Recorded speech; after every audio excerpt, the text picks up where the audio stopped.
ஆண்டவரும் இரட்சகருமாகிய இயேசுவின் நாமத்தினாலே பிடி மினிஸ்ட்ரி சார்பாக இந்த நிகழ்ச்சியை பார்க்கிற தேவ பிள்ளைகளாகிய உங்களை வாழ்த்தி வரவேற்கிறோம். கர்த்தராகிய இயேசு கிறிஸ்துவினுடைய ரத்தம் நம்மை சுத்திகரிக்கும்படி இயேசுவின் ரத்தத்துக்காக நாம் எழுவி செய்யப்பொழுதும் மன்றாடலாம்.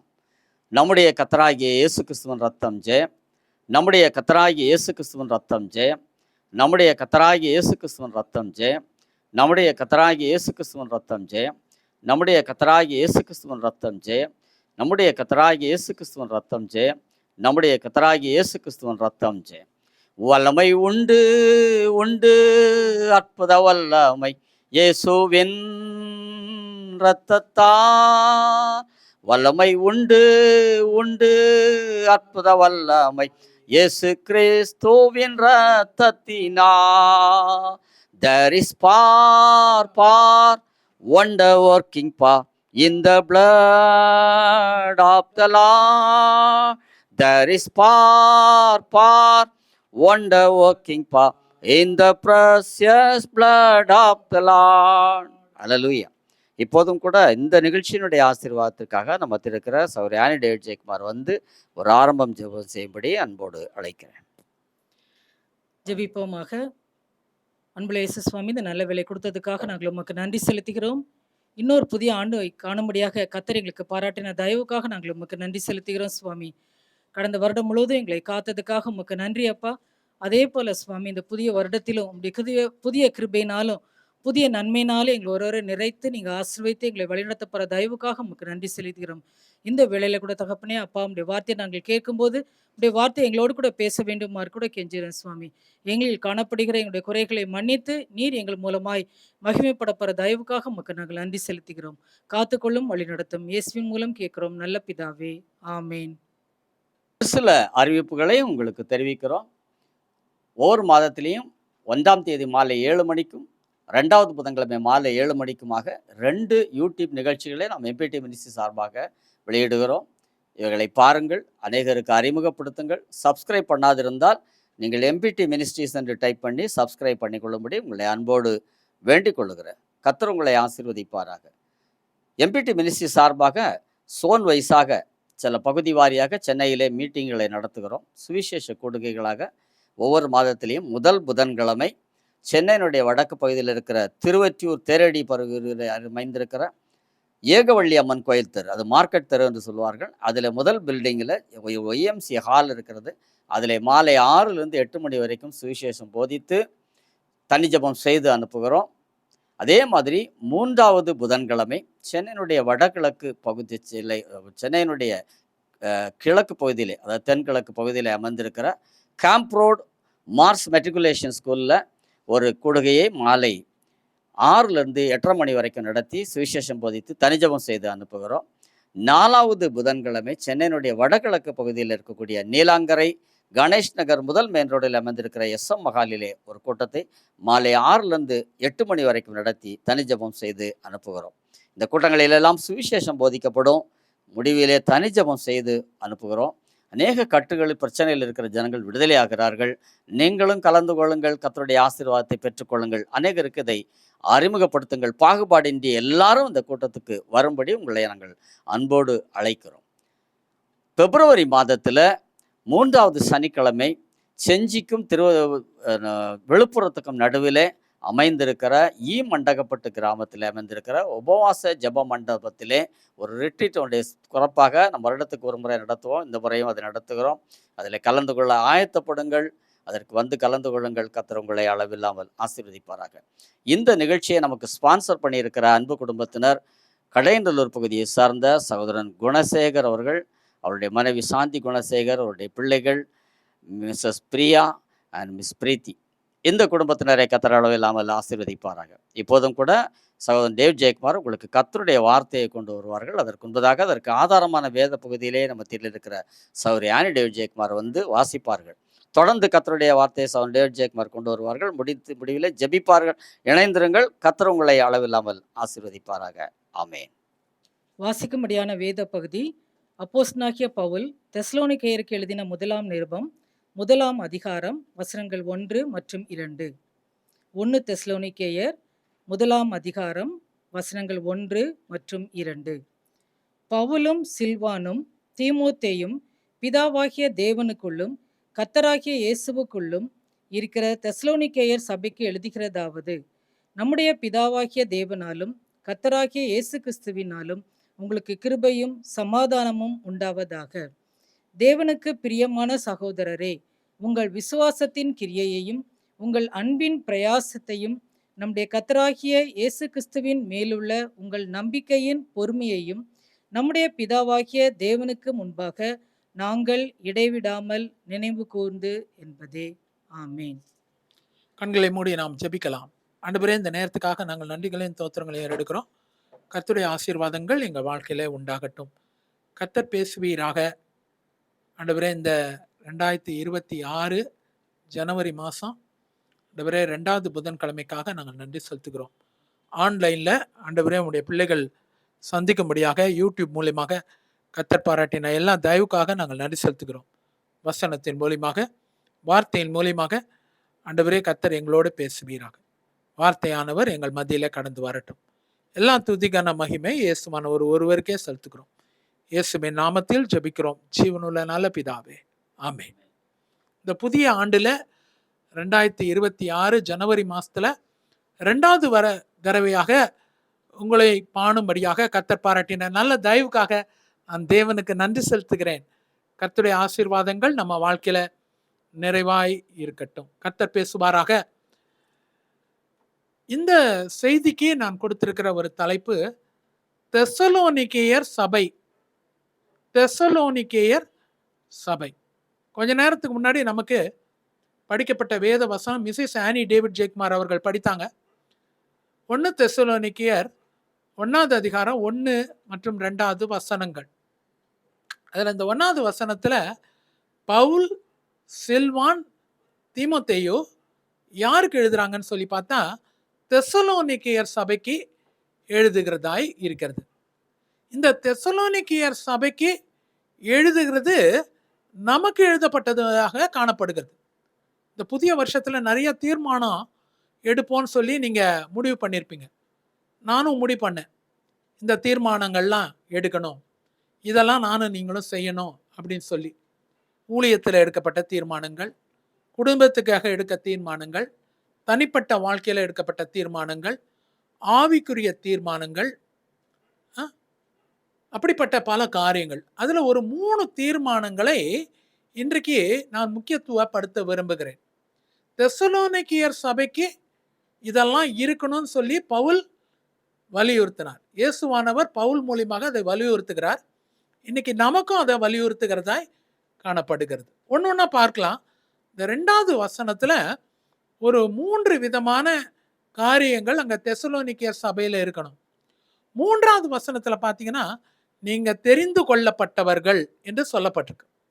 நீங்கள் தெரிந்து கொள்ளப்பட்டவர்களா இருக்கிறபடியா, you are chosen, you are selected, you are God's beloved, you are separated, எப்படி வேணாலும் இருக்கலாம் இல்லையா?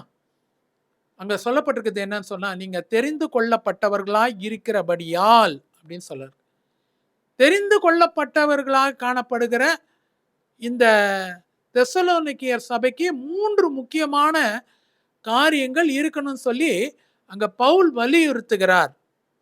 சில்வான் வலியுறுத்துகிறார். தீமோத்தேயு வலியுறுத்துகிறார். அது ஒன்னொன்னா பார்க்கலாம். முதலாவது காரியம் என்னன்னு சொன்னா, விசுவாசத்தின் கிரியே. 2வது அன்பின் பிரயாசம். 3வது நம்பிக்கையின் பொறுமை. இயேசு கிறிஸ்துவின் மேல் உள்ள நம்பிக்கையின் பொறுமை. மீண்டுமா நான் சொல்ல விரும்புகிறேன். முதல் காரியம் என்னன்னு சொல்லி பார்த்தா விசுவாசத்தின் கிரியை. 2வது சொல்லப்பட்டிருக்கிறது என்னன்னா அன்பின் பிரயாசம். 3வது சொல்லப்பட்டிருக்கிறது என்னன்னு சொன்னா அங்க நம்பிக்கையின் பொறுமை. இந்த 3 காரியங்கள். இது வெறுமையா ஒரு சபைக்கு இருக்க வேண்டியது மாத்திரம் இல்லைங்க. இது என்னுடைய வாழ்க்கையில, உங்களுடைய வாழ்க்கையில கிறிஸ்தவ பண்புகளாக காணப்படணும். இது வரைக்கும் இருந்ததுன்னா சந்தோஷம். இது வரைக்கும் இல்லைன்னா 2026 ஜனவரி மாசத்துலேருந்து கர்த்தர் அதை நமக்கு நிறைவாய் தருவாராக. ஒன்னொன்னா பார்க்கலாம். இந்த 3 என்னத்தை குறிக்கிறதா இருக்குது? பெரிய செய்தியா இருக்காது, சுருக்கமான செய்தி தான். ஆனால் நான் சொல்கிறது என்னென்னா, இதை நானும் நீங்களும் பரிசுத்த ஆவியானவருடைய ஒத்தாசையோட அதை கொண்டு வரணும்னு சொல்லி நான் விரும்புகிறேன். முதல் காரியம் என்னன்னு சொல்லி பார்த்தா, அங்கே கிரியை, விசுவாசத்தின் கிரியை. விசுவாசம், கிரியை. கிரியைன்னா ஒர்க்ஸ், விசுவாசம்னு சொன்னால் ஃபெய்த். இந்த 2 காரியம்.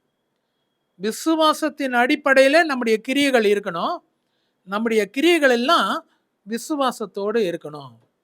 கிரியை இல்லாத விசுவாசம் செத்ததா இருக்கிறது. யாக்கோபு சொல்றாரு, கிரியை இல்லாத விசுவாசம் செத்ததா இருக்கு. ஒருத்தர் பசியோட வராரு, அவர்கிட்ட நம்ம சொல்றோம், அவர் வந்து கேட்குறாரு, நான் பசியா இருக்கிறேன். நம்ம அவருக்கு, நான் உங்களுக்கு ஜோம் பண்ணிக்கிறேன் ஐயா, உங்களுக்கு நல்லா ப்ரேயர் பண்ணுறேன் நான், ஆமாம் கர்த்தர் உங்களுக்கு சந்திப்பார். அப்படி ஒன்றுமே நம்மகிட்ட இல்லைன்னா அது சொல்கிறதுல தப்பு இல்லை. ஆனால் நம்மக்கிட்ட ஏதோ இருந்துக்கிட்டு இருக்கும் போது அதை நம்ம செய்யலைன்னும் போது அது தப்பாக காணப்படும். விசுவாசமும் கிரியையும் சேர்ந்து வரும். நாம் அவருக்கு ஏதாவது கொடுக்கறது கிரியை, அதை கர்த்தர் பேரில் செய்யும் போது விசுவாசத்தின் கிரியையாய் காணப்படுகிறது. ஒரு பெண் அப்படிதான் வந்தாங்க கர்த்தரிடத்துல. மத்தேயு எழுதின சுவிசேஷம் 15வது அதிகாரம் 28வது வசனம். அதுதான் விசுவாசத்தின் கிரியை. அவங்க கர்த்தரிடத்துல வரும்போது அவங்களுடைய மகளுக்காக வந்தாங்க. அந்த பெண் பேர் வந்து கானானிய ஸ்திரீ, இல்லைன்னா சிரோபேனிக்கியா ஸ்திரீ. அவங்க வந்து சொன்ன ஒரு காரியம் என்னன்னு சொன்னா, ஆண்டவரே என் மகளுக்கு இறங்கும் அப்படின்னு சொல்லி. கர்த்தர் அங்க ஒண்ணுமே சொல்ல, அமைதியை காத்தார். அது பிறகு அந்த பெண் விடாம பற்றி கொண்டு இருந்தாங்க, கிரியை செய்தாங்க. விசுவாசத்தின் கிரியா இருந்தது. அது மாத்திரம் இல்ல, அங்க நடந்தது என்னன்னு சொன்னா, கர்த்தர் அந்த பெண்ணை பார்த்து சொன்னார், பிள்ளைகளின் அப்பத்தை எடுத்து நாய்க்குட்டிகளுக்கு போடுகிறது நல்லதல்ல. நாய்க்குட்டின்னு சொன்னாரு, பிள்ளைகளின் அப்பன்னு சொன்னாரு.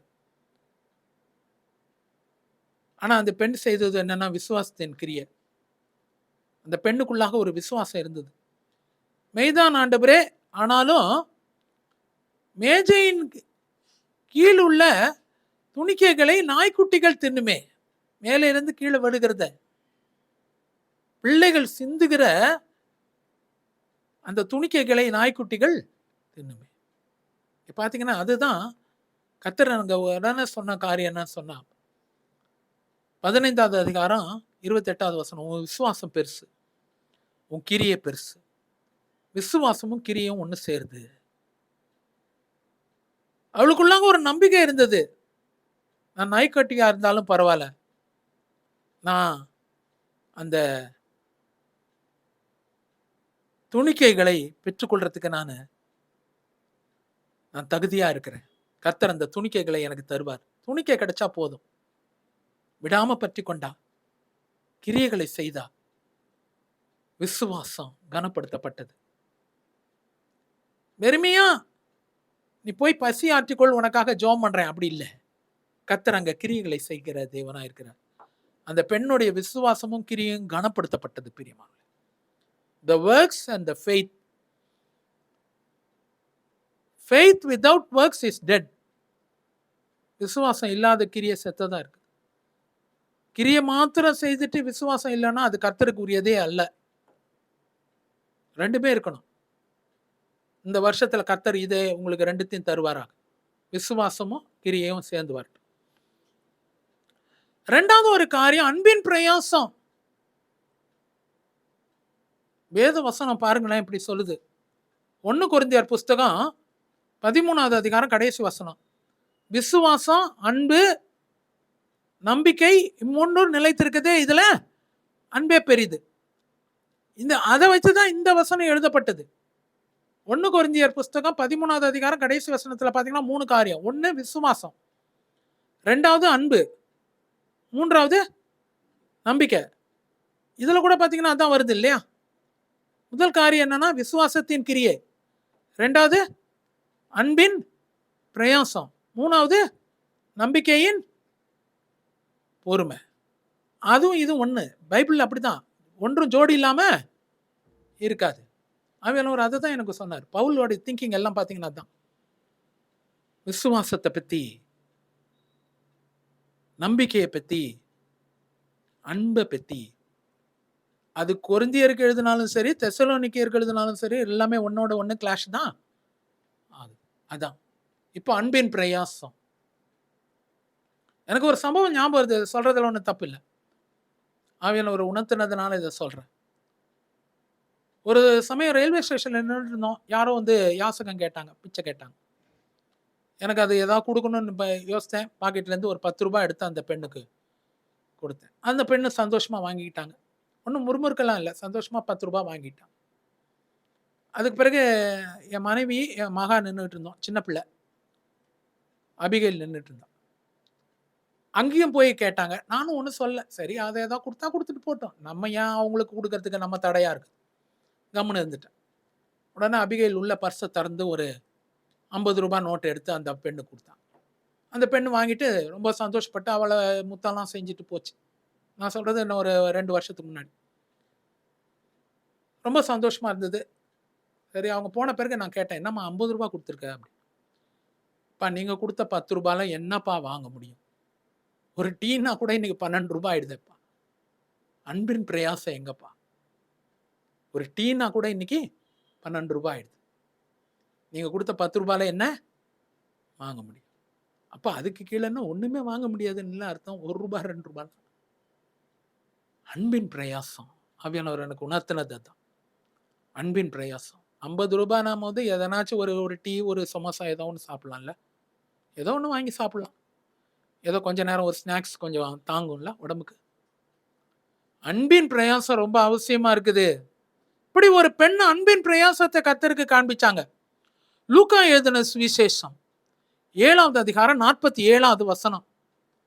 லூக்கா எழுதின சுவிசேஷம் 7:47 ஒரு பெண்ணு, ஒரு பாவியாக ஸ்திரீ அங்க ஒரு தைலத்தை கொண்டு வந்து இயேசுவின் பாதத்துல பூசி கண்ணீரினால் துடைத்து அப்படியாக பரிமளத்தை பூசினாள் அப்படின்னு சொல்லப்பட்டிருக்கு. கர்த்தர் சொன்னார், இவள் செய்த அநேக பாவங்கள் மன்னிக்கப்பட்டது, இவள் என்னிடத்தில் அதிகமாய் அன்பின் பிரயாசத்தை காண்பித்தாளே. She showed the deeds of love. முதல்ல works of faith ன்னு சொன்னேன், விசுவாசத்தின் கிரியை சொன்னேன். இப்போ சொல்றது என்னன்னு சொன்னா அன்பின் பிரயாசம். ஒரு பாவியாகிய ஸ்திரீ கொஞ்சம் பரிமள தைலத்தை கொண்டு வந்து இயேசுவின் பாதத்தில் அங்க ஊற்றி அப்படியாக தலைமயிரினால் அதை துடைத்து கண்ணீர் சிந்தி அப்படியாக தன்னுடைய அன்பின் பிரயாசத்தை அந்த பெண்ணு வெளிப்படுத்தினான். She showed the deeds of love. இயேசுவானவரே சொல்றார், இவள் அதிகமா என்னிடத்தில் அன்பு கூர்ந்தாளே. அதிகமான அன்பு கர்த்தரிடத்தில். இவள் செய்த அநேக பாவங்கள் மன்னிக்கப்பட்டது. நீ கர்த்தர் உங்களுக்கு எனக்கு அந்த வார்த்தையை தான் சொல்றார் பிரியமானவர்களே. அன்பின் பிரயாசம். நீங்க செய்த அன்பின் பிரயாசத்தை மறந்து விடுவதற்கு தேவன் அநீதி உள்ளவர் அல்ல. இது வரைக்கும் 2025 ஃபுல்லுமே எம்பிடி ஜனங்கள், எம்பிடிக்கும் எனக்கும் அன்பின் பிரயாசத்தை காண்பிச்சிங்க. இந்த வருஷமும் நீங்க காண்பிச்சிட்டு இருக்கிறீங்க. மறந்து விடுவதற்கு தேவன் அநீதி உள்ள. உனக்கு என்ன ஆசீர்வாதம் வேண்டுமோ அதெல்லாம் வந்து சேர்ந்துரும் உனக்கு. அதுதான் ஆசீர்வாதம். கடைசியாக ஒரே ஒரு காரியத்தை சொல்லி நான் முடிக்க விரும்புகிறேன். முதல்ல சொன்ன விசுவாசத்தின் கிரியைன்னு சொன்னேன். சிரோபேனிக்கியா ஸ்திரீயோடைய விசுவாசம் பெருசு, கிரியையோடு காண்பித்தாங்க. ரெண்டாவது இங்கே சொல்றேன், அன்பின் பிரயாசம். அந்த பெண்ணு தேவனிடத்தில் அதிகமான அன்பு செலுத்தினாங்க, பரிமளத்தை கொண்டு வந்தாங்க. மூன்றாவது நம்பிக்கையின் அங்க காணப்படுகிறதா இருக்கிறது. நம்பிக்கையின் பொறுமை. நம்பிக்கையின் பொறுமை காணப்படுகிறதா இருக்கிறது பிரியமானவர்களே. இங்க பாத்தீங்கன்னா நம்பிக்கை பொறுமை ரெண்டு சேர்ந்து இருக்குது. நம்பிக்கையும் பொறுமையும் ரெண்டு சேர்ந்து இருக்கு. நம்பிக்கை பொறுமையும் சேர்ந்து இருக்கிறதாய் காணப்படுகிறது. பொறுமைன்னும் போது பேஷன்ஸ், நம்பிக்கைன்னும் போது belief. A belief with patience. கர்த்தர் இன்னைக்கு அது ரொம்ப அவசியமா இருக்கு. யோபுடைய வாழ்க்கையில எடுத்து பாருங்களேன்.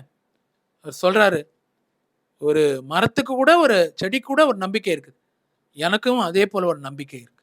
ஆமா, என் மீட்பர் உயிரோடு இருக்கிறார் என்றும் அவர் கடைசி நாளில் பூமியின் மேல் நிற்பார் என்று நான் அறிந்திருக்கிறேன். யோபு சொல்ற ஒரு காரியம், அவ்வளோ ஒரு ஃபெய்த். எல்லாமே போயிடுச்சு, நம்புறதுக்கு வாய்ப்பே இல்லை. ஆனாலும் அவர் சொல்ற ஒரு காரியம், என் மீட்பர் உயிரோடு இருக்கிறார் என்றும் கடைசி நாளில் அவர் பூமியின் மேல் நிற்பார் என்றும் நான் அறிந்திருக்கிறேன். நம்பிக்கை, அதோடு சேர்ந்து ஒரு பொறுமை இருக்கு. யோபின் பொறுமையை குறித்து கேள்விப்பட்டிருக்கிறீர்களே, கர்த்தருடைய செயலின் முடிவையும் அறிந்திருக்கிறீர்கள். யாக்கோபு 5வது அதிகாரம் 11வது வசனம். பார்த்தீங்கன்னா, பொறுமையும் நம்பிக்கையும் ஒன்று சேருது. கர்த்தர் அவருக்கு இரட்டிப்பான ஆசீர்வாதத்தை கொடுத்தார். வெறுமையா தெசலோனிக்கர் சபைக்கு மட்டும் எழுதுகிறது இல்லை, இது நமக்காக எழுதப்பட்டதாய் காணப்படுகிறது. நம்பிக்கையின் பொறுமை. யோபுடைய வாழ்க்கையில பாருங்களேன், எல்லாம் போன பிறகு கூட சரீரம் கெட்டு போனது, செல்வம் அழிந்து போனது, மனைவி அன்பு அற்று போனது, எல்லா ஆடு மாடுகள் எல்லாம் ஒன்றுமில்லாமல் போனது, சொல்லிக்கிறதுக்குன்னு ஒண்ணுமே இல்லை, நண்பர்களுடைய அன்பு கூட தணிந்து போனது, அவருக்கு மிஞ்சினது ஒண்ணுமே இல்லை. ஆனா அவருடைய வாழ்க்கையில என் மீட்பர் உயிரோடு இருக்கிறார், கர்த்தர் கொடுத்தார், கர்த்தர் எடுத்தார். ரொம்ப கஷ்டங்க அது சொல்றது, என்னாலலாம் சொல்லவே முடியாது. பிரசங்கம் தான் தவிர சொல்லவே முடியாது. நான் கஷ்டமான சூழ்நிலையில கூட கர்த்தர் அப்படித்தான் நம்மளை கொண்டு வரார். அப்படிப்பட்ட ஒரு சூழ்நிலை, நம்பிக்கை, அதே நேரத்தில் பொறுமை. கர்த்தர் அங்க சிறையிருப்பை மாத்துற வரைக்கும், கர்த்தர் யோபுடைய முகத்தை பார்த்தார், கர்த்தர் யோபுடைய சிறையிருப்பை மாற்றினார். மாற்றுகிற வரைக்கும் he was having long suffering இல்லையா?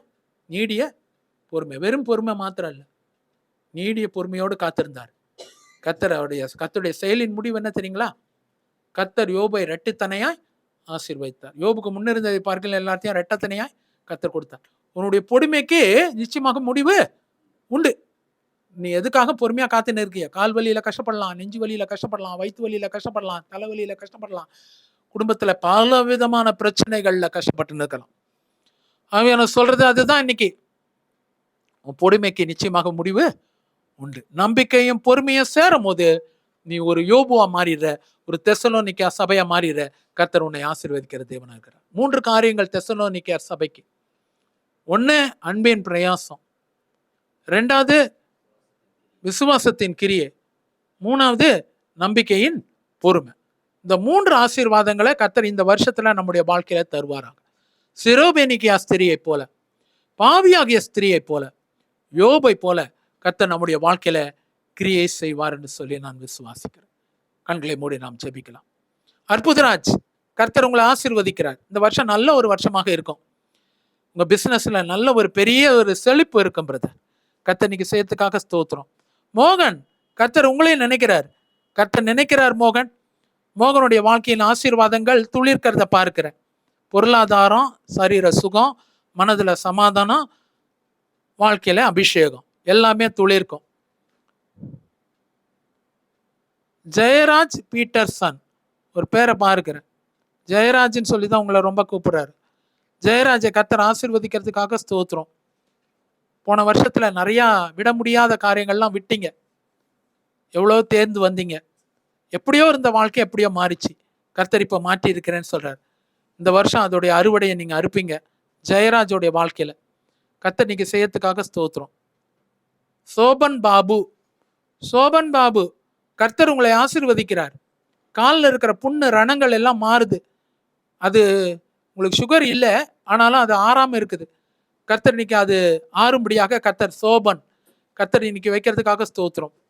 சுரேஷ் பாலாஜி, கர்த்தர் உங்களை நிறைவாய் ஆசீர்வதிக்கிறார் தம்பி. அப்படியாக இப்போ ரீசெண்டாக கர்த்தரை ஏற்றுக்கொண்டு கர்த்தருக்குள்ளாக இருக்கிறீங்க. நான் உங்க பேர் சொல்லும் போது உங்களுக்கு ரொம்ப ஆச்சரியமா இருக்குது. நீங்களும் ரொம்ப பொறுமையோட இருக்கிறீங்க, ரொம்ப பொறுமைசாலின்னு கர்த்தர் சொல்றார். யார் எது சொன்னாலும் காது கொடுக்காம படிக்க அமைதியா இருந்து காரியத்தை சாதிக்கிற ஒரு மகன் சுரேஷ்.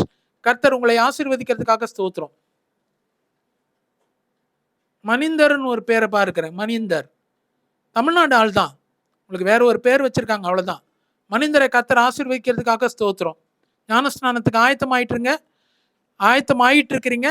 கர்த்தர் உங்களை ஆசீர்வதிப்பார், அபிஷேகிப்பார், எடுத்து பயன்படுத்துவார். ஞானஸ்நானம் பெறும்போது கர்த்தருடைய ஆசீர்வாதங்கள் உங்களுக்கு வாழ்க்கையில இருக்கும். கர்த்தர் இன்னைக்கு செய்யறதுக்காக ஸ்தோத்திரம். பெரிய காரியங்களை செய்வீராக.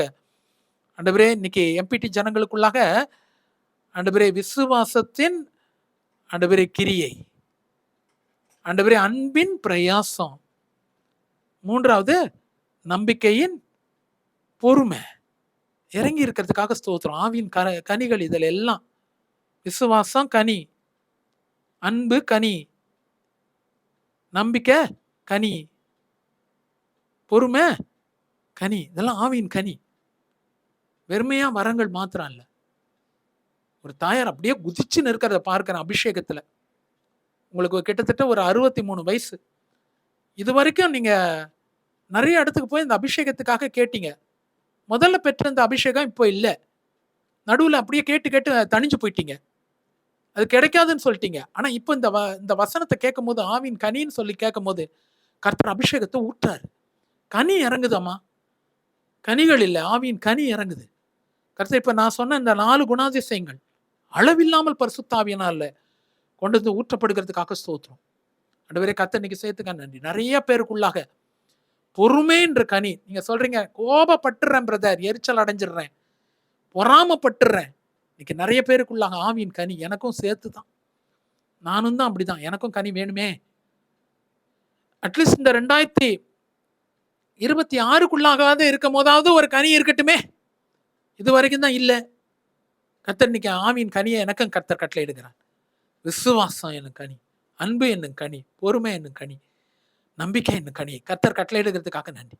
இயேசுவின் நாமத்தில் ஜெபிக்கிறோம் ஜீவனுள்ள நல்ல பிதாவே, ஆமென். இந்த ப்ரோக்ராமை நமக்கு ஸ்பான்சர் பண்ணியிருக்கிறவங்க அருமையான அண்ணன் ஆர் குணசேகரன் அவர்கள், அருமையான மிஸ்ஸஸ் சாந்தி குணசேகரன் அம்மா அவர்கள், அவருடைய பிள்ளைகள் மிஸ்ஸஸ் பிரியா, அவளுடைய கணவனார், அவளுக்கு ஒரு மகன் உண்டு. அதே நேரத்தில் மிஸ் பிரீத்திக்கு திருமணத்துக்கு ஆயத்தப்படுத்திட்டு இருக்கிறாங்க. சீக்கிரத்தில் நடக்கும்னு சொல்லி நான் விசுவாசிக்கிறேன். கர்த்தர் அவர்களையும் அவங்க குடும்பத்தையும் ஆசீர்வதிப்பாராக. கடந்த 2 ப்ரோக்ராம் கூட அவங்க தான் நமக்கு ஸ்பான்சர். கடையநல்லூர் பகுதியில், ராஜபாளையம் பகுதியில் நமக்கு கூட்டங்களை ஒழுங்குபடுத்துகிற அன்பு அண்ணனாக காணப்படுறாங்க. நல்ல ஒரு தேவ மனுஷன், அன்பு அதிகமாய் நிறைந்த ஒரு மனுஷனாக, ஒரு மகனாக கர்த்தர் அவளை எங்களுக்கு கொடுத்திருக்கிறார். கர்த்தர் அவங்களையும் அவங்க குடும்பத்தையும் அவருடைய வேலைகளையும் அவருடைய குடும்பத்தையும் நிறைவாய் ஆசீர்வதிப்பாராக. ஆமேன். அண்ணன் சொன்னபடியாக இந்த மண்டப்பட்டு ரிட்ரீட்டுக்கு வரணும்னு சொல்லி ஆயத்தப்படுங்க. அதுக்கு ஒரு தனி பிளெஸ்ஸிங் இருக்கும். வெறுமையா வசனம் இதே மாதிரி தான் சொல்லுவாங்க, அப்படி இல்லை. அங்கே வரும்போது கர்த்தர் சில ஆசீர்வாதங்களை நமக்கு விசேஷமாக கொடுக்கிற ஒரு தேவனாக இருக்கிறார். அது ஒரு விசேஷ கூட்டம், விசேஷமான ரிட்ரீட்டு. காலையில் 10 மணிக்கு ஆரம்பிப்பாங்க. அவங்க 9 மணிக்கு ஆரம்பிச்சிடுவாங்க. நம்ம அங்கே 9, 9:30 இருந்துடணும். மதியானம் 2 மணிக்கு முடிச்சுட்டு உணவு வந்துட்டு நம்ம கிளம்பி வந்துடலாம். 2 மணிக்கு ஷார்ப்பாக முடிச்சிடுவோம். ஏன்னா அது நிறைய ஜனங்கள் வர இடம். அதனால நம்ம அதுக்கு மேலே தாமதம் பண்ண முடியாது. கர்த்தர் நம்மை நிறைவாய் ஆசீர்வதிப்பாராக. என் ஆத்துமாவே கர்த்தரை ஸ்தோத்திரி, என் முழுவதுமே ஒரு பரிசுத்த நாமத்தை ஸ்தோத்திரி. என் ஆத்துமாவே கர்த்தரை ஸ்தோத்திரி, கர்த்தர் செய்த சகல உபகாரங்களையும் மறவாதே. ஆமென். ஹல்லேலூயா.